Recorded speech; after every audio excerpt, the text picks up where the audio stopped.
جان کی آزمائشیں تھی، آگ کے اندر ڈالا گیا، وہ برداشت کیے۔ جو جان کی آزمائش تھی، بڑے بڑے دشمنوں سے ٹکرانا تھا، ٹکرا لیے۔ اولاد کی آزمائش آئی، 6 مہینے کے بچے کو چھوڑ دو، مولا راضی ہوں۔ اپنی بیوی ہاجرہ کو چھوڑ دو، وادی مکہ میں چھوڑ دیے، چھوڑ کر آ گئے۔ اب تیسری آزمائش، بہت بڑی آزمائش، بلاء و نظیم، سب سے بڑی بلا، سب سے بڑی آزمائش کیا تھی؟ خواب دیکھتے ہیں، حکم دینے والا حکم دے رہا ہے کہ ابراہیم اپنی پسندیدہ چیز کو اللہ کے خاطر قربان کر دے، اپنی پسندیدہ چیز کو اللہ کے لیے قربان کر دے۔ صبح اٹھے، 70 اونٹوں کی قربانی دی۔ پھر دوسرے دن بھی ندا دینے والے نے ندا دی کہ اپنی پسندیدہ چیز کو اللہ کے لیے قربان کر دے۔ اٹھے، 70 اونٹوں کی قربانی دی۔ تیسرے دن پھر سے جو ہے ندا دینے والے نے ندا دی، اپنی پسندیدہ چیز کو یعنی اسماعیل کو اللہ کے لیے قربان کر دے، اللہ کے لیے قربان کر دے۔ نیند سے بیدار ہوئے، بولے اللہ کا حکم ہے، اور نبی کا خواب اللہ کی وحی ہوتا ہے، نبی کا خواب اللہ کی وحی ہوتا ہے۔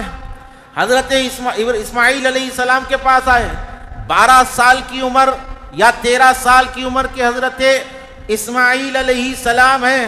آ کر کہا کہ بیٹا تیار ہو جاؤ، تمہیں اپنے دوست سے ملوانے کے لیے لے جا رہا ہوں۔ حضرت ہاجرہ نے تیار کیا، حضرت اسماعیل علیہ السلام تیار ہوئے۔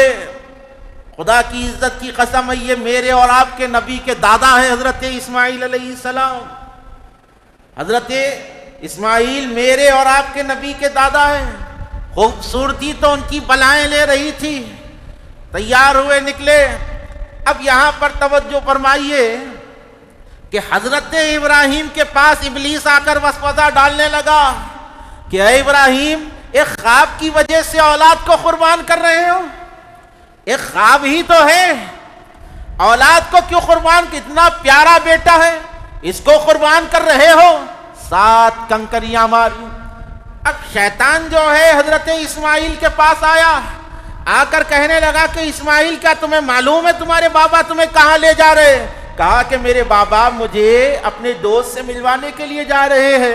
کہا کہ نہیں ایسا نہیں ہے، بلکہ وہ تمہیں قربان کرنے کے لیے لے جا رہے ہیں۔ کہا کہ کوئی باپ اپنے بیٹے کو ذبح کر سکتا ہے؟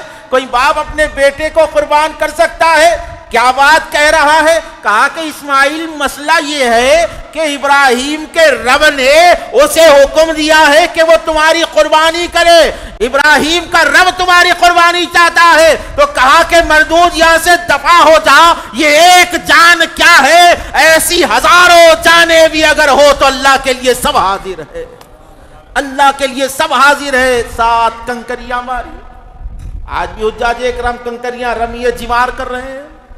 اب شیطان کا آخری حربہ، عورت حضرت ہاجرہ کے پاس گیا، جا کے بولا کہ آپ کے شوہر سرتاج آپ کے بیٹے کو کہاں پر لے گئے ہیں؟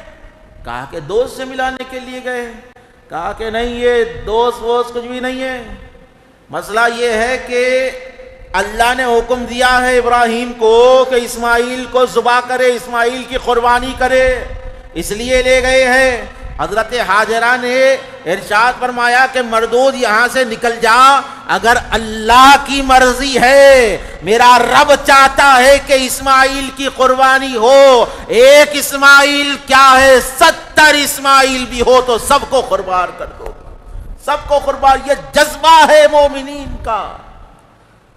انہو من عبادنا المؤمنین، ابراہیم علیہ السلام کے بارے میں کہا کہ وہ ہمارے مومن بندوں میں سے تھے، وہ ہمارے اطاعت گزار بندوں میں سے تھے۔ آج دیکھو آپ قربانی کا جب مسئلہ ہے، بولے حصہ لے لو یا پھر آن لائن قربانی کر لو، گھر کے عورتیں بول رہی، گھر خراب ہو جاتا، خون لگ جاتا، دیواروں پر اچھل جاتا، ارے عقل کے اندھو ذرا سوچو، جو چیز اللہ کے لیے قربان ہو رہی ہے اس سے گھر خراب نہیں ہوتا بلکہ مقدر سنور جاتا ہے، گھر خراب نہیں ہوتا بلکہ گھر کی بلائیں ختم ہو جاتی ہے۔